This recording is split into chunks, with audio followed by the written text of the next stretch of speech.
Hello friends, मैं हूं अनुपम शर्मा और आज हम कर रहे हैं मैक्रो इकोनॉमिक्स लेसन 2 क्लास 12 के लिए मनी या मुद्रा पार्ट 1। इसमें हम डिस्कस करेंगे मनी की definition, evolution of money, barter system and how many resolve problems of barter system. इसके बारे में हम जानकारी लेंगे। अब हम कर रहे हैं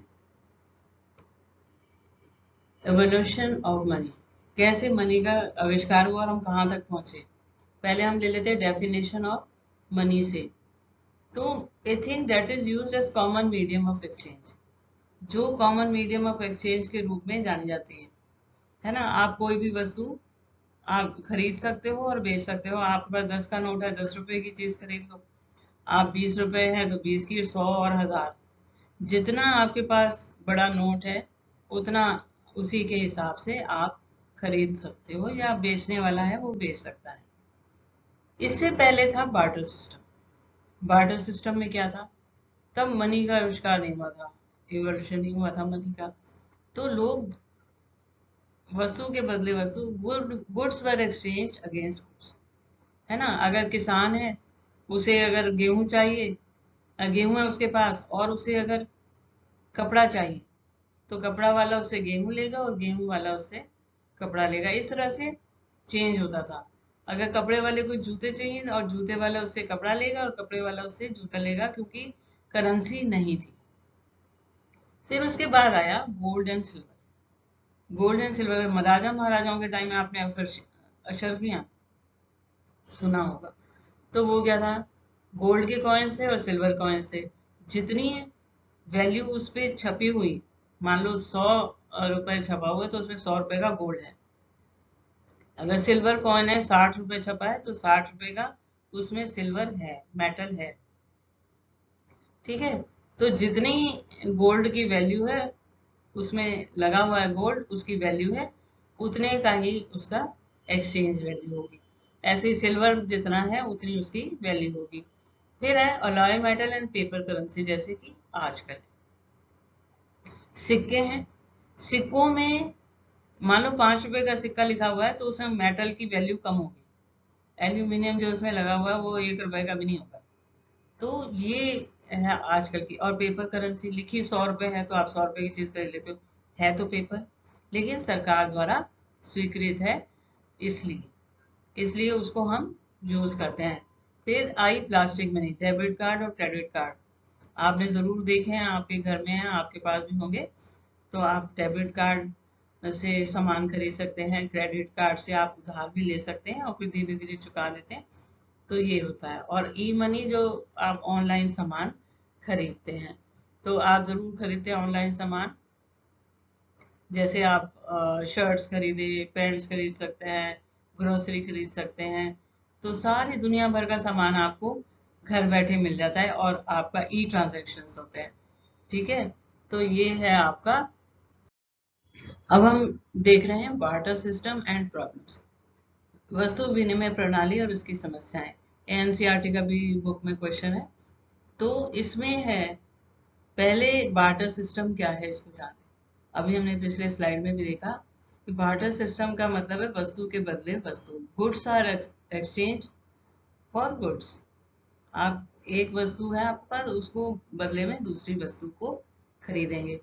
अब ये इसमें समस्या थी, जैसे इसको कहते हैं डबल कोइंसिडेंस ऑफ वांट्स, कि आपके पास, मान लीजिए किसान के पास गेहूं है और उसे कपड़ा चाहिए, तो वो गेहूं कपड़े वाले को देना चाहता है, लेकिन और कपड़ा खरीदना चाहता है, लेकिन कपड़े वाले को गेहूं नहीं चाहिए, कपड़े वाले को तो दूध चाहिए। अब एक्सचेंज कैसे होगा। तो ये जो समस्या थी ना, कि पहले व्यक्ति को जो चीज चाहिए वो दूसरे व्यक्ति को नहीं चाहिए, दूसरे व्यक्ति को जो चीज चाहिए वो पहले व्यक्ति को नहीं चाहिए। तो ये है दोहरे संयोग की समस्या, या प्रॉब्लम ऑफ डबल कोइंसिडेंस। कि दोनों को जो चाहिए वस्तु, ऐसे लोगों को ढूंढना पड़ेगा। मान लीजिए उसके पास गेहूं है, उसके दूसरे के पास कपड़ा है, लेकिन दोनों को एक दूसरे की चीज नहीं चाहिए। तीसरा लाएंगे जिसके पास दूध है, अब शायद कुछ चेन बन जाए और एक्सचेंज हो जाए। तो ये सबसे बड़ी समस्या थी। दूसरा जो प्रॉब्लम है वो lack of common unit of value, मूल्य की सामान्य इकाई की कमी। मतलब किस चीज से किसी प्रोडक्ट की वैल्यू को मेजर करें, कैसे किसी वस्तु के मूल्य को मापें, क्योंकि कोई कॉमन ऐसी वस्तु नहीं है जैसे आजकल मनी है कि आप उसकी वैल्यू को माप सको। ठीक है, अब फॉर एग्जांपल अगर किसान को कपड़ा चाहिए तो उसे कितने किलो गेहूं देना पड़ेगा, कैसे? अब एक तरफ कपड़ा मीटर में मापा जाता है, गेहूं किलो में मापी जाती है, तो इनको कैसे एडजस्ट किया जाए? तो हो सकता है कि उसको मान लीजिए वो 1 मीटर कपड़ा देता है तो 2 मीटर या 3 मीटर की मांग करे। लेकिन ये प्रॉब्लम बहुत ज्यादा थी कि आप किसी चीज को मतलब अलग से खरीद नहीं सकते और अलग से बेच नहीं सकते। तो ये दोनों अगर एक कंबाइंड है तो और कोई ऐसा मीडियम नहीं है जिससे कि जो सबके लिए सर्वमान्य हो, यानी जनरल एक्सेप्टेंस जिसकी हो, जिसको मनी के रूप में मान ले। तो ये प्रॉब्लम बहुत ज्यादा थी। फिर है डिफिकल्टी ऑफ फ्यूचर पेमेंट्स, कि भविष्य में भुगतान की कठिनाई। ठीक है, अब क्या है कि व्यक्ति जो है, person may not be able to repay in the same quality. अब मान लीजिए किसान के पास गेहूं है, 1 साल बाद भुगतान करना है तो उसकी गेहूं ही खराब हो गई। जो कपड़ा बेचने वाला है उसका सामान नहीं उतना बढ़िया रहा, जूते बेचने वाले का जूता सूख गया अगर भविष्य में करना है। दूसरा, वो कितना अमाउंट रख पाएंगे, है ना? In this how and what should be given as repayment, कैसे रीपेमेंट की जाए और क्या अमाउंट सेट किया जाए, ये सबसे बड़ा मुश्किल थी। अब वैल्यू ऑफ गुड में फॉल और rise at the time of repayment. आज गेहूं की कीमत अगर वो कपड़े से एक्सचेंज कर रहा था तो 10 किलो थी, कल हो सकता है कि उसकी 5 किलो ही मिले उसको, है ना? तो उसकी वैल्यू जो है वो बढ़ भी सकती है और घट भी सकती है फ्यूचर पेमेंट के लिए, है ना? अब राइस है, मान लीजिए कि वो इतना बढ़िया नहीं पैदा हुआ, छोटा टुकड़ा हुआ, कुछ भी समझ लीजिए, तो वो जो वस्तु है उसकी प्राइस बढ़ भी सकती है और घट भी सकती है। Difficulty of storage of value, सबसे मुश्किल है स्टोरेज। कितने समय तक वो किसान जो अपने गेहूं को संभाल के रखेगा, कहाँ रखेगा, बहुत ज्यादा जगह चाहिए। तो वो सबसे ज्यादा मुश्किल थी इसको संभालने की, क्योंकि ये तो मीडियम ऑफ एक्सचेंज है, कैसे करेगा, कितना संभालेगा और कैसे संभालेगा, जगह चाहिए बहुत ज्यादा। तो ये समस्याएं थी बार्टर सिस्टम की, कि मुद्रा ने या मनी ने कैसे इस प्रॉब्लम को सॉल्व किया। ठीक है, तो हम यहाँ देख रहे हैं दोहरे सहयोग की समस्या को दूर किया, किसने? मनी ने, क्योंकि money is a common medium of exchange, एक सर्वमान या ऐसी मुद्रा वस्तु है जिसको हर कोई एक्सेप्ट करता है, तो उसमें कोई दिक्कत तो है नहीं। इसलिए इसने क्या किया कि जो सेल और परचेज को अलग कर दिया। मतलब पहले तो था कि एक बेचेगा दूसरा खरीदेगा, दोनों जुड़े हुए थे। अब ऐसा नहीं है, आपके पास पैसा है आप खरीदिए, बेचने वाला है उसको बेचना है जिसको वो बेचेगा, तो ये दोनों चीजें अलग हो गई। Now we can easily purchase things and satisfy human wants. ठीक है, तो हम खरीद भी सकते हैं, बेचने वाला बेच सकता है, दोनों खरीदने और बेचने का सिस्टम अलग हो गया। Solve the problem of storage of value, मूल्य के भंडारण की समस्या को हल कर दिया।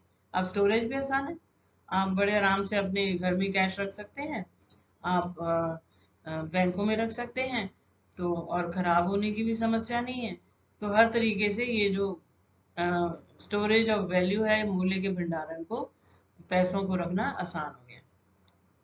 Money act as a standard unit of value, तो मनी क्या है, जो उसका कॉमन उसमें है कि ये एक्सेप्टेड है, लोगों द्वारा एक्सेप्टेड है, या गवर्नमेंट ने उसको आदेश से एक्सेप्टेबल बनाया है, मतलब हर कोई इसको स्वीकार करता है। ठीक है, इट इज तो इसलिए एक, अब इससे आप आपका 10 रुपए का नोट है, 10 रुपए की चीज खरीदी, 20 का है 20 खरीदिए, 100 का है 1000 का है, आप खरीद सकते हैं। तो उसमें कोई प्रॉब्लम नहीं है, और जो बेच रहा है वो भी आपसे जितने का सामान है उतने का वो बेच देगा। It is easier to measure value of goods and services. अब जो वस्तुओं की कीमत को समझना और प्राप्त करना आसान है। Thereby measuring value of goods and services. तो इसीलिए अब गुड्स एंड सर्विसेज के लिए आदान प्रदान नहीं करना है, मनी के रूप में बेचना है, मनी के रूप में खरीदना है। Money acts as instrument of deferred payments. धन स्थगित भुगतान के साधन के रूप में कार्य करता है, यानी कि भविष्य के भुगतानों में सहायक है। अब कुछ नहीं है, आपको पैसा है, आप 6 महीने बाद दीजिए, 1 साल बाद दीजिए, 1 महीने बाद दीजिए, तो उसको कोई अब दिक्कत नहीं है। आप आराम से पैसे से ये सब कर सकते हैं। Thank you for watching this video. My channel is Unique Education Point, अनुपम शर्मा। तो आप अपना ये वीडियो और भी मैंने डाले हुए हैं, उनको भी देखें। अगर आपको मेरा ये वीडियो पसंद आया है तो लाइक और शेयर करें, सब्सक्राइब करें। Thank you.